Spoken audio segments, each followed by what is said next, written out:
Ndị be anyị ekene m unu. A sị n'ụbọchị nke taa dịrị anyị na mma. A sịkwa m ka nkụ echiri ya zelu. Dịka o si dị, anyị chọrọ ime ka unu mara na ya bụ Eastern News 24 ka anyị si wee na-ewetara unu ya bụ nnukwu ozi dị oke mkpa gbasịta maka ya bụ ife na-eme n'obodo anyị nọ n'ime ya and nwere onwe ndị Igbo na-azọ n'ilu akwụkwọ. Ya bụ ife ka anyị chịkọrọ ọnụ na-ewetara unu na Eastern News 24 wee na-ayọ wee na-asị ọ bụ na ya bụ ụbọchị izi gị ị na-eje afọ ihe anyị na-eme n'ilu akwụkwọ kabalụ ka ị like ya and subscribe turn on your notification ka ị lapụ imiss any of our update dịka anyị na-etinyelu unu ya n'ilu akwụkwọ kwa mgbe dịka o si dị. Anyị ejigosi na ya bụ ife anyị ji maka ya wee bịa n'ilu akwụkwọ n'ụbọchị nke taa. Onye nụrụ si mee gịnị ya kọrọ nwanne ya. Ya bụ ife elika ị ga-esi ya bụ ife idropụrụ anyị ife iche n'ilu akwụkwọ gbasara maka ihe ndị a niile anyị tinyere n'ilu akwụkwọ n'ụbọchị nke taa. All right, over to you, sir. Speak to the processes they suggested, because that's not something that we are interested in right now. But people are waking up, and they also made it very clear that they told Tinubu and his security agents not to kill people who are legitimately asking for their rights.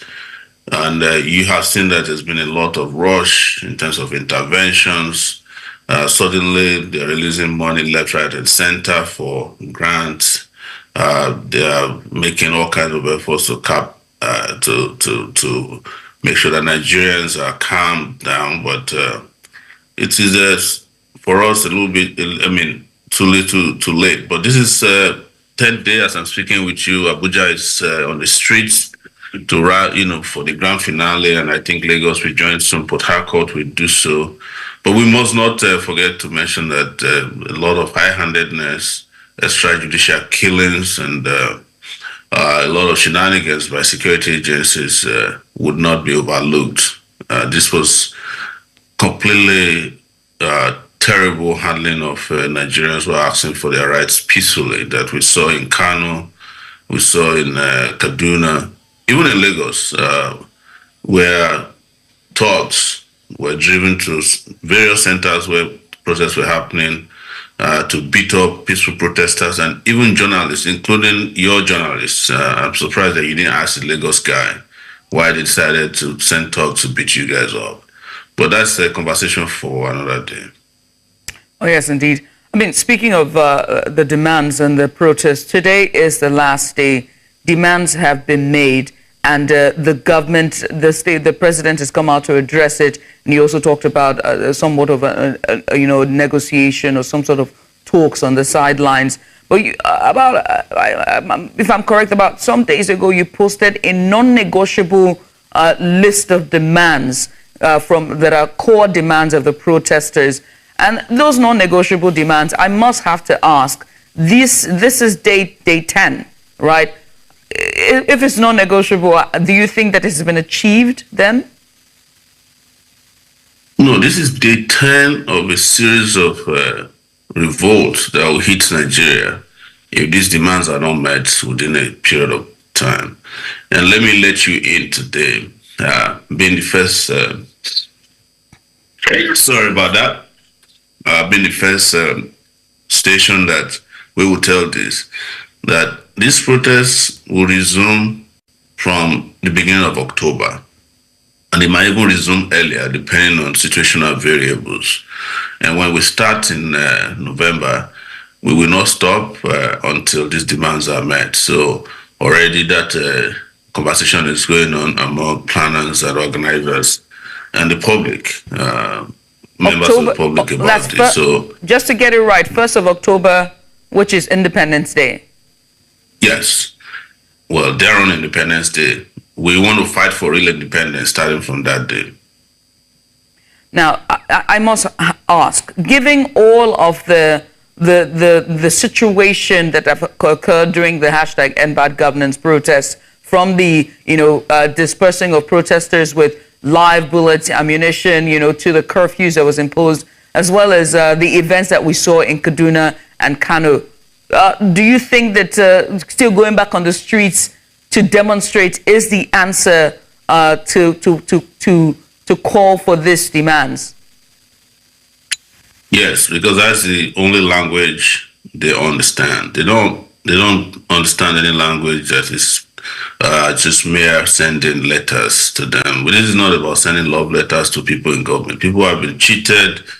People have been abused. They have been deprived of their fundamental rights, social, economic, and political rights, and they're asking for redress. And so there's no going back in terms of there shouldn't have been a break, but it was the decision of those who are planners and organizers of this that we do our first 10 days as a rehearsal, and the main thing would hit after that.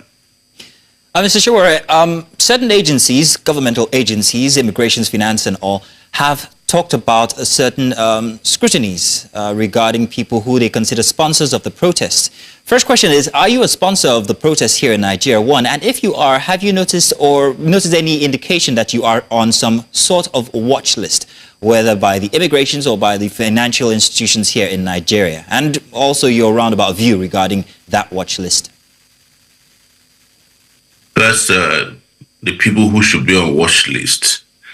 The people who created hunger, starvation, and unemployment, not people who are trying to erase it. But we are Nigerians and we understand how they think.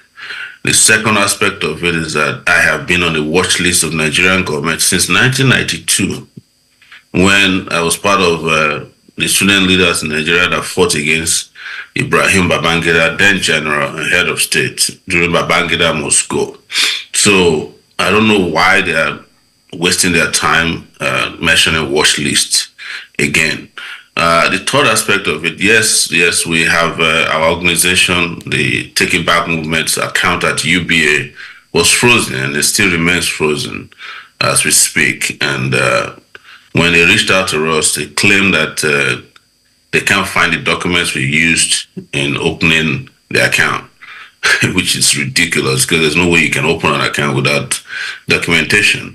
But we know the game, and but it's also important on the fourth note and last that the individuals who are in these agencies who are making this ridiculous, utterly ridiculous and illegal statement should understand that there's no law in Nigeria or internationally that allows any citizen to be placed on watch list when they have not committed any crime known to your own Nigerian laws. So it is completely illegal, irresponsible, and reckless on the part of the immigration person to say that they are watching some people from diaspora, and as a result, if they come into the country, they'll hand them over. For me, I don't even care. You know, anytime you want to hand me over when I come back, I'm ready. My bag is always packed. And I'm sure many people who got involved in this knew that there's going to be, they are in it for a long haul, and are not worried about this. So, sir, just to be absolutely clear, to be absolutely clear, did you just say that the Take It Back movement is responsible for or has been sponsoring the protests, just so that we're clear? They are championing the protests. Championing. It's different from sponsoring. Different from sponsoring. Could you tell us the difference between the two? The protest is sponsored, or the revolt is sponsored by hunger. That's the main sponsor of the revolt. Mr. Sowore, I have to ask you, right? The truth of the matter is that protests are fundamental human rights for voices to be heard and for dissent, whether or not, especially in a democracy like ours, you know. But we have seen in situations, or rather we've seen in past cases, for example, the Arab uprising, where we saw, or Spring uprising, where we saw different protests that set the stage for geopolitics, and it to be when intervention did come in, and then we saw other countries now take full ground, and then these countries are finding it a bit of a slow starts to somewhat of a normalcy with their governance. And I have to ask you, if you are asking for this protest, are you ready, given all that we've seen with Kaduna and Kano, with the waving of foreign flags? What are you doing, and what are the organizers and the sponsors doing, and the people at the forefront, to make sure that this protest doesn't set the stage for geopolitics and intervention of other foreign entities? There's no foreign entity here. And you must understand the context in which people are waving flags. All right. They are waving flags that they said was from Russia. And some of them have explained clearly and qualitatively that they don't feel like Nigeria supports their aspirations. So they are using that to spite the bad governance that has become Nigeria's situation. We also suspected, and we have made it clear, that this might be the handiwork of fifth columnists because we've seen the military trying to make some moves. They're going to barricades, acting nice. And we condemned immediately that we don't support military rule. So no military should come and hide under this protest and take over power. And you realize that since we made that statement, the military guys and the flag wavers have also kind of talked themselves back in. But there's no crime in waving any kind of flag.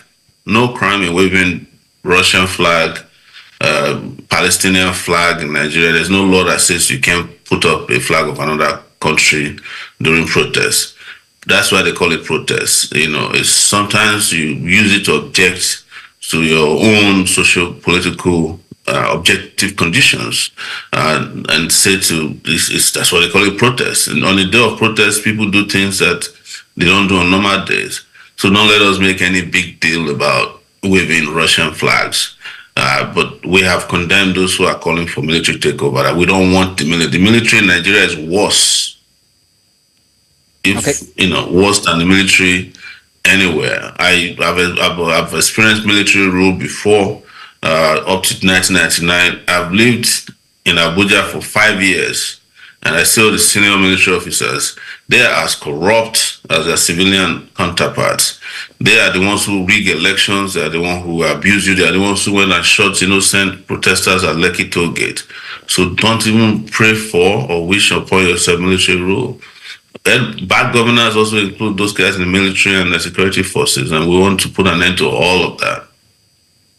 So you have condemned those calling for military rule, however, not the waving of the Russian flag. However, there are laws that say that this is treasonous. However, my focus now would be the loss of lives. No, before you proceed, tell me which law says it's treasonous. Because I may not be a lawyer, but I frequent law courts a lot in Nigeria. Yes, Can you tell me which section? By the sovereignty of any country, it is treasonous, actually. And also note that they burned the Nigerian flag. You can make a pronouncement on TV, on national TV, or people watch internationally. Mr. What is treasonous about waving the flag of another country during protest? Tell me. Because I've faced treason charges before, so I know a bit about treason or treasonable felony. We won't make that the focus, sir. But I have one question regarding the loss of lives that have happened during the protest. We've had 21 people who have lost their lives. There was a procession yesterday inside of Lagos from Ojota all the way to Alausa, although they didn't get there. However, you've also talked about the fact that there would be a series of these actions, these protests that will continue. You've mentioned October 1st, that's one of those dates. What would you say to the loss of lives, and what reorganization would you make as a proponent of the protest so that there is not a reoccurrence of loss of lives? The protesters and the organizers are not the ones killing protesters. It is the government. We've recorded so far almost 40 people killed by the police. Some of them at execution style. The army killed somebody in Zaria, and we've seen even police kill themselves. There's an immigration officer in Maiduguri who barricaded himself in an attempt to prevent protests and shot himself 3 times and died. So this is part of the problem we have. We have a lot of unprofessional persons that are handling little weapons. But that is why you saw that the protesters in Lagos yesterday also called for the removal of the IG, whose tenure expires, by the way, on September 4. I am also in support of that call that he should be removed. I'm in support of the call that the Commissioner of Police in Abuja be removed, and also that the Minister of FCT, Wike Nayeson, be removed as well. These are some of the 3 people that have escalated the protest more. And the army was trying to inject itself, as we were discussing earlier. You saw the Chief of Army Staff asking media not to cover the protest, and then later on threatening that they'll get involved. We have responded appropriately that the military has no business getting involved. And I believe that so far they have conducted themselves in ways that respect this view. We don't know what they will do next, but we know what we will do next, which is to reorganize ourselves and hit the streets bigger and harder. For the next batch of protests starting from August 1st, October 1st, I beg your pardon, would it be another 10-day protest, or would it be just a continual thing until the demands are met in its entirety? I think we're going to go back and discuss with organizers and after today. But let's give kudos to all the organizers, very brave men and women across the country who have carried on for these 10 solid days without wavering. And we asking the authorities to release anybody that might have been arrested, whether in Kano, we have about 1,000 of them, in Yobe, and to lift the curfew they illegally imposed in Plateau. So we are going to reorganize and meet again and decide how we want to do it. But I think the general sentiment is that it should be a rolling protest, especially between October 1 till October 20th, which should be the annual anniversary of the Lekki Toll Gate killings. So, but this decision is not for me alone to make. I'm just expressing to you sentiments of some of the planners that we've been talking at the back end. Mr. Sowore, I have to ask, will you be available? Would you be on ground to join the protesters at the forefront? You know, when we had this conversation the first time, I told you that first the protest will happen, which most of you did not believe. Second, I told you I would participate fully, which some of you thought was my own way of saying or being semantic. It wasn't. I have participated fully in this protest in ways that most of you couldn't have imagined. The world has moved past where you live or where you stay to do protest. Or what is important, and which we have proven, is that everybody that committed to making this protest a success did their best from wherever they are.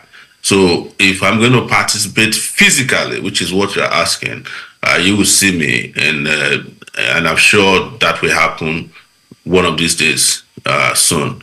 But the most important thing is that we all participated in this, including you guys, because I saw you guys in the media took a lot of heat, tear gas, and then just seeing your Lagos guy being rough handled live on TV broke my heart. So thank you all. Also. Yeah, well, I mean, we're just doing our job to bring the news to our viewers. But I have to ask, you said that you have contributed to the protest in some way or the other. I want to know, just to be clear, what were the roles besides being there physically? Well, you know, when the protest happens on this scale, there's a lot of departments making things happen. So should I disclose to you exactly what I was doing? That will be for another interview in the future. Welcome to Jammercy News TV. Call of entertainment and politics update. And by ekelekwe n'uno una anugonu ka ya bụ ife si wee gaa n'iru akwụkwọ and una anugonu n'ihe Mike Ezekume bụ the former lead counsel of indigenous people of Biafra Maazị Nnamdi Kanu una anugo ife o kwuru and gee ya bụ ife una anugokwu n'ife Obasanjo kwuru na Nigeria is sitting on a gunpowder. Ife a niile abụ ihe Maazị Nnamdi Kanu na-ekwu ọ dịka ọ na-ekwu alụ mana eziokwu ife niile abụ ife Maazị Nnamdi Kanu na-ekwu o nwere ihe ọzọ. Maazị Nnamdi Kanu make this thing, said it all na akpụrụ ya kpuchie instead of them to look into the problem of this nation. I say no, Maazị Nnamdi Kanu be the problem. Why not akpọfe eziokwu that the country is no longer working. The only remedy is for the referendum. They didn't listen to it. Now na-ekebiri na yasa economy ups as in up and down. So ka efi were ikwu ụmụnne m n'ụdị nke gị gbasịta maka ya bụ ife nọ n'ilu akwụkwọ and alụ iwere etinyela anyị dee n'ilu akwụkwọ gbakwa mbọ tụsa ya bụ ozi ka ụmụnne anyị ndị n'ebe dị iche iche wee nụkwu ya and tọnụkwa subscribe bụ kenapụ ị na-eme isi of our update dịka anyị na-eweta n'ilu akwụkwọ na Eastern News 24 ọ gwụna ka ahụ m n'ọnụ